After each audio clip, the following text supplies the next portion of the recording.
Bismillah, alhamdulillah, wa salatu wa salam ala rasulillah. Assalamu alaikum wa rahmatullahi wa barakatuh. So today, inshallah, we're covering the name of Allah, Al-Hakam and Al-Hakim. Al-Hakam meaning the judge, and Al-Hakim meaning the all-wise. Now, with regards to Al-Hakam, it only occurs one time in the Quran, where Allah says, بَعْدَ أَعُوذُ بِاللَّهِ مِنَ الشَّيْطَانِ الرَّجِيمِ أَفَغَيْرَ اللَّهِ أَبْتَغِي حَكَمًا وَهُوَ الَّذِي أَنزَلَ إِلَيْكُمُ الْكِتَابَ مُفَصَّلًا.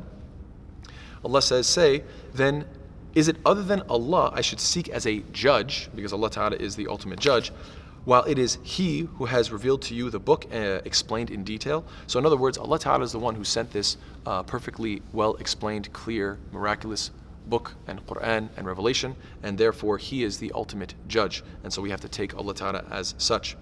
And what's interesting is that another word that's very closely related is Al-Hakim. Al-Hakim is a word which means the judge, but it's a very generic term because it can refer to either a good judge or a bad judge. It doesn't really clarify what type of judge, it just means a judge, Al-Hakim. But what's interesting is Al-Hakam, this name of Allah that we're dealing with, Al-Hakam means a praiseworthy judge, a great judge, a good kind of judge. So subhanAllah, this is the term that Allah Ta'ala used for Himself, which is a little bit more specific. The second name I want to talk about is Al-Hakim, and this shows up a lot in the Quran, and it shows up next to so many different names of Allah, and each time it shows up next to one of the names of Allah, you can see how both of them are complementing each other to paint a very beautiful picture, you could say. And so first and foremost, what does Al-Hakim mean? Al-Hakim, according to Al-Tabari, he says, rahimahullah, he says, Al-Hakim is the one who mistakes don't enter into his planning. Mistakes won't enter into Allah's planning because He is Al-Hakim. And Ibn al-Qayyim, he says that Al-Hakim means Allah's actions are purposeful, and they are all interconnected as well, and they're done to perfection. This is such a beautiful concept. The idea that, yes, maybe I do something purposefully. Let's say I go to my garage, and I'm building this, and I'm building this, and I'm building this, and someone comes and says, why are you building all these different things? I'm like, oh, I'm building this because I'm passionate about making this, and I have a reason for that, and I have a reason for that. But what if at the end of that I told you, oh, and by the way, they're all interconnected. That is going to complement that, which is going to complement that, and so on and so forth. They're all interconnected. SubhanAllah.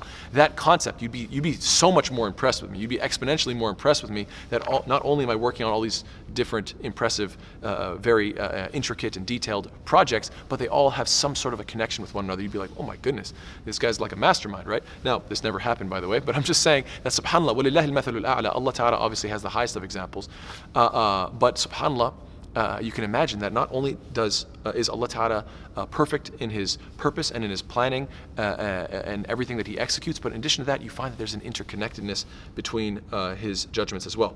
Now, furthermore, the trilateral root of ha and kaf and mim, or the verb hakama yahkumu, ultimately goes back to the concept of prevention, to prevent, to withhold, to restrain something. Now, why is that the case? Well, because a judge will tell you, listen, this is my verdict. So of all the different possible actions you can take, you're going to have to stop all others, and this is what we're going to do. You're going to either go to jail, be detained, or you have to pay this amount, whatever the case is. So two people come to you and they're fighting, they have all these different ideas. We want this, I want this, I want this. Well, the judge, what? He prevents all possibilities and only gives you one way forward. So you can see how prevention fits into the concept of a hakam, or a good judge. And furthermore, when it comes to Al-Hakim, Allah Ta'ala is wise. And what does that have to do with prevention? Well, the idea is that a wise person knows one right decision and avoids all the alternatives. Right now, I could be jumping up and down, I could be rolling in circles, I could be, hitting myself. There's all this potential of what I can do, but inshallah ta'ala, hopefully, I'm trying to exercise wisdom by doing the best thing, which is hopefully go through these names of Allah, go through these lectures. So this is the same concept. وَلِلَّهِ الْمَثَلُ الْأَعْلَى. Of course, Allah Ta'ala has the highest of examples, but still you get the idea that, subhanAllah, this is what it implies, that wisdom is to have lots of options, but to pick the best one and prevent yourself, or mana'a, to withhold yourself from all the other, you could say, numerous or even infinite possibilities, and Allah knows best. Now, this name of Allah occurs 94 times in the Quran. So Allah Ta'ala really emphasized, 94 times Allah Ta'ala is emphasizing Al-Hakim, who He is, that He is the most wise. Now, what names of Allah does this name occur next to? The most is 46 times as Al-Aziz Al-Hakim, Aziz Hakim. So Al-Aziz meaning the most mighty, most powerful, and the ultimate authority, and then Hakim meaning the wise. So why do these two come together? And specifically, why in this order? Why always Aziz first and Hakim second? Well, the reason they come together is because Allah Ta'ala has perfect power, but at the same time, He knows how to use it. See, some people, they know how to do things, but they don't have the power to implement it. They theoretically know how to do it, but they don't have the power to actually implement. Or others, they have lots of power, they don't know what to do with that power. SubhanAllah, Allah's Al-Aziz Al-Hakim, He has all power and He knows what to do with it, SubhanAllah. But why does it start with Aziz and then go to Hakim second? Well, because one interpretation and one explanation is what? Because power is something that's very obvious. It's something that you notice directly. And then only later on do you have you think about it, you contemplate it, and then through reflection you realize and then you develop the knowledge of understanding what was behind that powerful action. Something happens and obviously you see what took place. You see the power of Allah Ta'ala demonstrated in front of you when something happens, but then you wonder, okay, but what was behind this? What was the wisdom? And that comes secondary, the understanding, the appreciation, the master plan, you could say. This is secondary. So it's so beautiful that Al-Aziz, Al-Hakim, they come in that order.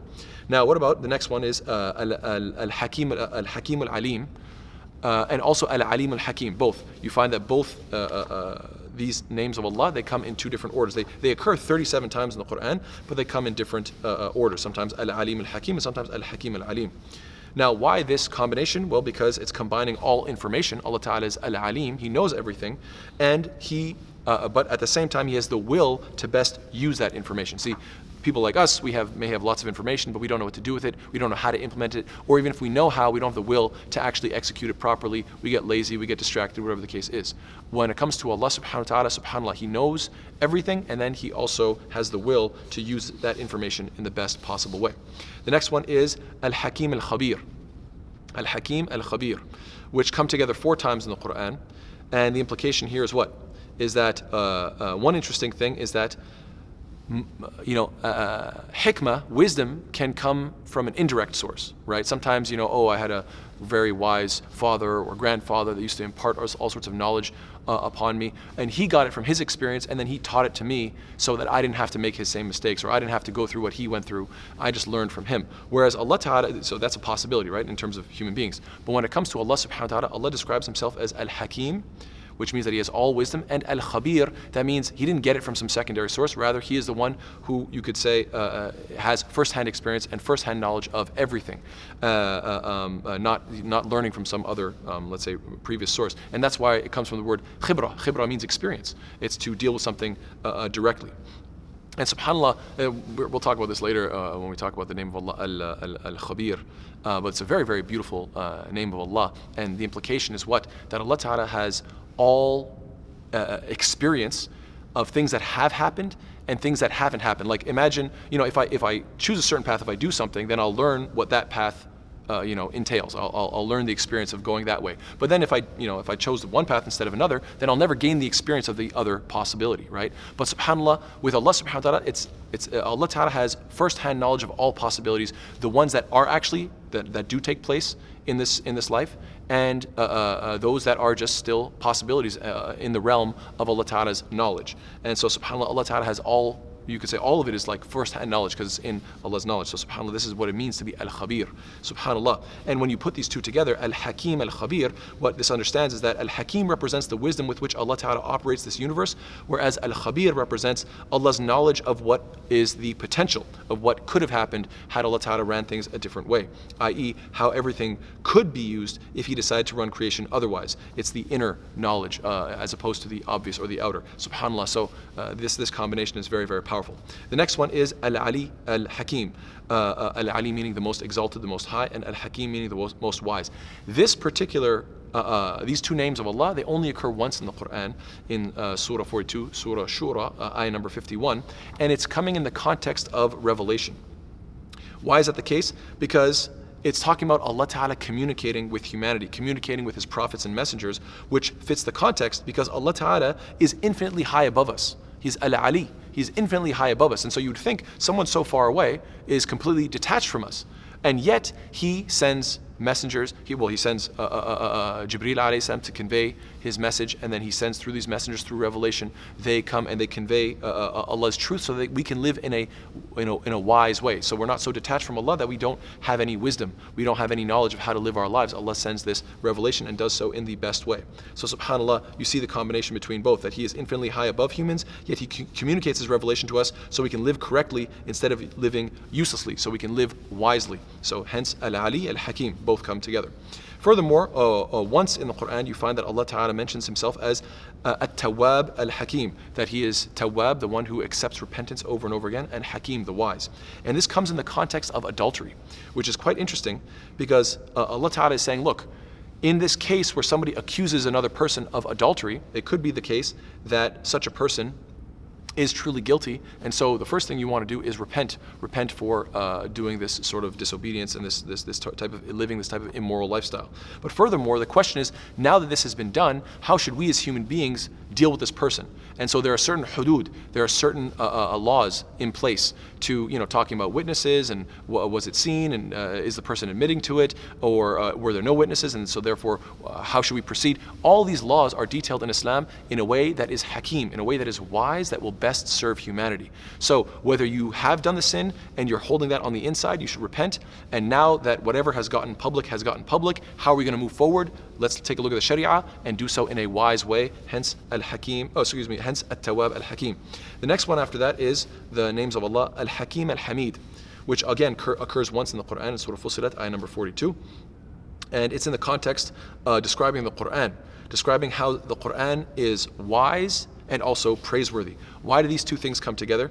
Because subhanAllah, revelation appeals to both the head and the heart. And when I say that, the head, I mean intellectually, it's laws, it's wisdom, it is wise. But then the heart, it is emotional. It is something that is beautiful. It is something that is praiseworthy, something that you can fall in love with. So you can see how these two names, Al-Hakim and Al-Hamid, and even in the order, that first it has to make sense intellectually, and then you can just fall in love with it and appreciate how beautiful and praiseworthy it is. Or another way you could say it is style and substance, right?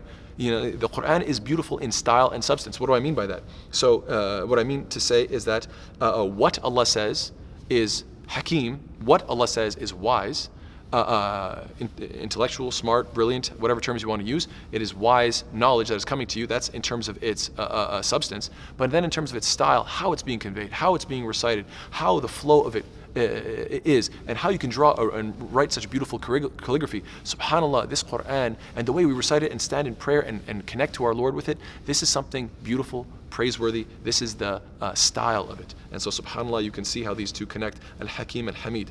And then the final name of Allah that shows up with Hakim is what? Al-Wasi' Al-Hakim.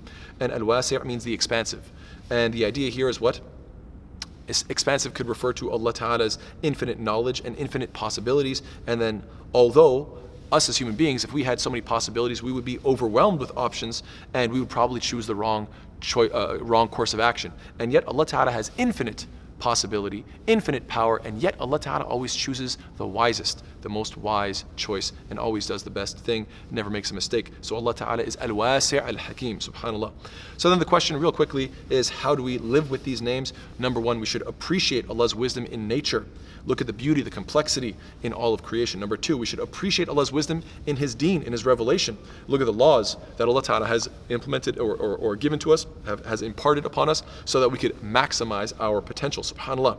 We should appreciate each story related in the Quran and seek the wisdom that it has for our lives. We should appreciate that each experience of your life, whether it be good or bad, has some sort of lesson in it, some sort of hikmah, some sort of wisdom. So we should turn to Allah Al-Hakim and say, oh Allah, how can I learn from this, what happened in my life, whether it be good or bad? And of course, finally, we should trust in Allah Ta'ala's wisdom regarding the afterlife. Trust that Allah Ta'ala will take care of you not only in this life, but in the next. Trust in Allah Ta'ala's wisdom that when He says that the pleasures of paradise will be better than you can imagine, they indeed will be better than you can imagine. This should motivate you to get closer and closer to Al-Hakim. Allah subhanahu wa ta'ala, may Allah ta'ala make us of those who constantly turn back to Him and seek out His wisdom in His deen, seek out His wisdom through whatever experiences we have. Ameen ya Rabbil Alameen. Jazakallah khair. Wassalamu alaikum wa rahmatullahi wa barakatuh.